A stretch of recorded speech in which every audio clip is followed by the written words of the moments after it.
America पहुंच बुरे फंसे हैं असीम मुनीर। तो वहीं पाकिस्तान ने कहा नारे बाबा ना, हमने ऐसा कुछ भी नहीं कहा है। जानेंगे जियोपॉलिटिक्स में क्या कुछ चल रहा है। हमेशा की तरह जानने को मिलेगा बहुत कुछ। आइए जानते हैं इन खबरों को विस्तार से। आपको हमने अपनी पिछली खबर में बताया था कि डोनाल्ड ट्रंप ने जल्दी से जल्दी तेहरान को खाली कर देने की बात कही थी। इजराइल में चीनी दूतावास ने भी अपने नागरिकों को कहा कि वो जल्द से जल्द देश लौट जाएं या जमीनी सीमा पार करके इजराइल छोड़ दें। इसने ये कहा कि सुरक्षा स्थिति खराब हो गई है और इजरायली हवाई क्षेत्र बंद है। दूतावास ने वी-चैट पर एक नोटिस में चेतावनी दी कि वर्तमान में इजरायली ईरानी संघर्ष बढ़ता जा रहा है, नागरिक की सुविधाओं को नुकसान पहुंच रहा है और नागरिकों की हताहत की संख्या बढ़ रही है, जिससे सुरक्षा स्थिति और गंभीर हो गई है। नोटिस में चीनी नागरिकों को जॉर्डन की भूमि की ओर जाने के लिए सलाह दिया गया है। वैसे आपको बता दूं, अब इन सब के बीच में ये भी देखने को मिल रहा है कि इजराइल ने लाइव टेलीकास्ट के दौरान ईरान के तेहरान में स्थित सरकारी टेलीविजन स्टेशन को ही उड़ा दिया है। इस कारण चैनल को अपना लाइव टेलीकास्ट बंद करना पड़ा। स्क्रीन पर इस वीडियो को आप देख सकते हैं।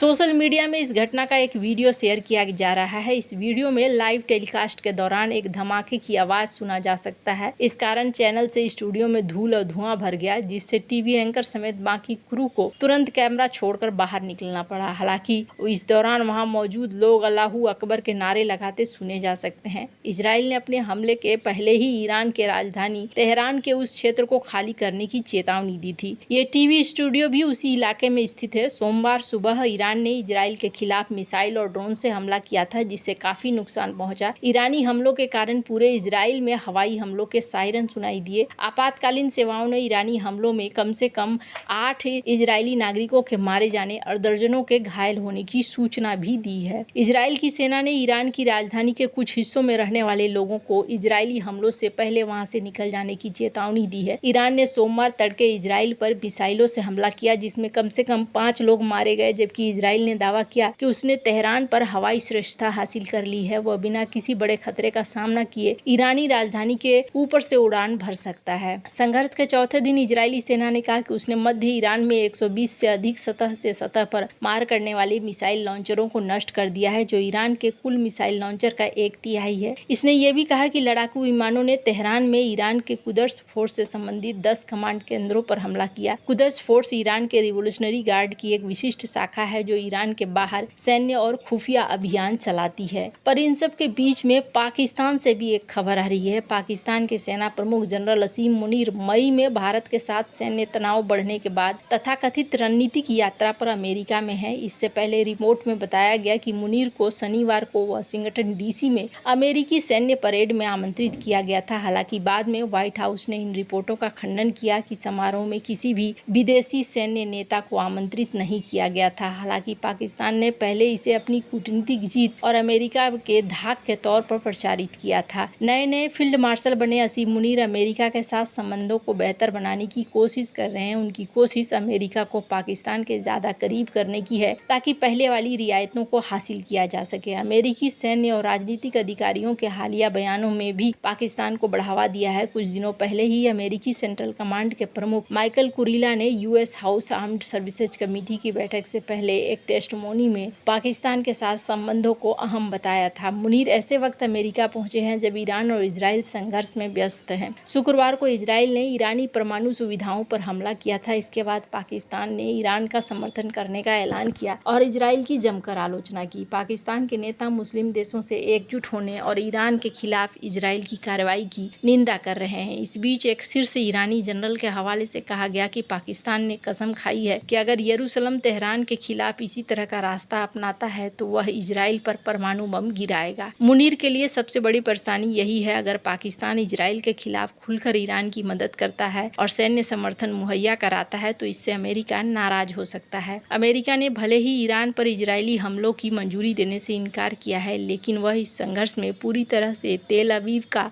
सबसे करीबी सहयोगी बना हुआ है। रविवार को राष्ट्रपति डोनाल्ड ट्रंप ने कहा कि संघर्ष में अमेरिका इजराइल के साथ खड़ा है। उन्होंने पहले तेहरान को धमकी दी थी कि अगर अमेरिका पर किसी भी तरह से हमला किया गया तो उसे गंभीर परिणाम भुगतने होंगे। अमेरिका स्थित दक्षिण एशिया के विश्लेषक माइकल कुगलमैन ने डॉन को बताया कि मध्य पूर्व में संकट पाकिस्तानी प्रतिनिधिमंडल के साथ अमेरिकी जुड़ाव को सीमित कर सकता है। उन्होंने कहा कि पाकिस्तान अमेरिकी समर्थन हासिल करना चाहता है, लेकिन उसने इजरायली हमलों की निंदा की है और तेहरान के साथ संबंधों को मजबूत करने के लिए काम कर रहा है। जनरल मुनीर का इजराइल के सबसे करीबी सहयोगी और ईरान के मुख्य विरोधी के राजनीति में राजधानी में ऐसे तनावपूर्ण समय में होना असहज बातचीत का कारण बन सकता है। कुगलमैन ने कहा कि पाकिस्तान द्वारा अमेरिका के एक और मुद्दा जो मुनीर की यात्रा पर हावी होना है वह अमेरिका में इमरान खान के समर्थकों की बड़ी प्रतिक्रिया है, जो उनकी यात्रा से पहले दिनों से पाकिस्तानी सेना प्रमुख पर चौतरफा हमला हो रहा है। पीटीआई सदस्यों ने वॉशिंगटन में डिजिटल वैन की तैनाती की है जिन पर मुनीर को निशाना बनाते हुए विज्ञापन भी लगाए गए हैं। खैर, इसी बीच ये भी देखने को मिल रहा है कि अब पाकिस्तान ने क्या कहा है। ईरान और इजराइल के बीच बढ़ते तनाव के बीच एक वरिष्ठ ईरानी अधिकारी जनरल मोहसन रजाई ने कहा था कि अगर परमाणु हमला होता है तो फिर पाकिस्तान परमाणु हमला करेगा। जनरल रजाई ने अपने इंटरव्यू में कहा था कि पाकिस्तान ने हमें बताया है कि अगर इजराइल ईरान पर परमाणु बम का इस्तेमाल करता है तो पाकिस्तान भी इजराइल पर परमाणु बम से हमला करेगा। यह बयान ऐसे समय में आया जब इजराइल ने 13 जून 2025 से होने वाली अपनी सबसे बड़ी सैन्य कार्रवाई ऑपरेशन राइजिंग लॉयन के तहत ईरान के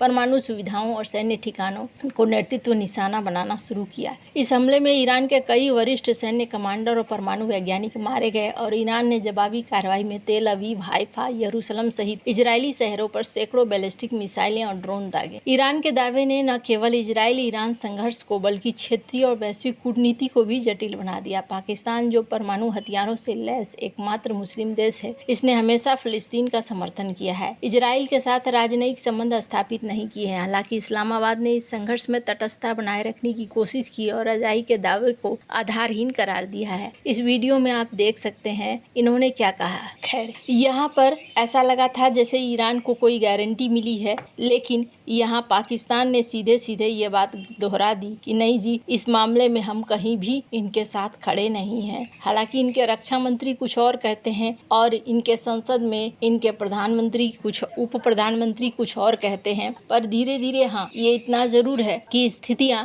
असंवेदनशील होती जा रही हैं। देशों के पास परमाणु बमों के भंडार भी बढ़ते जा रहे हैं। रूस हो, अमेरिका हो, चाइना हो, पाकिस्तान हो, भारत हो, और इसका असर कहीं न कहीं आने वाले दिनों में भी होता हुआ दिखेगा। खैर, अब जिस तरीके से चीजें निकल कर आ रही हैं सामने, वैसे में लगता है कि मुश्किल भरे दिन अब इनके शुरू होने वाले हैं, पाकिस्तान के भी और ईरान के भी। वैसे आपको क्या लगता है इन सब मामले में, आप क्या राय है, कमेंट कर जरूर बताएं। जल्द मिलते हैं अगले वीडियो में नई खबर के साथ।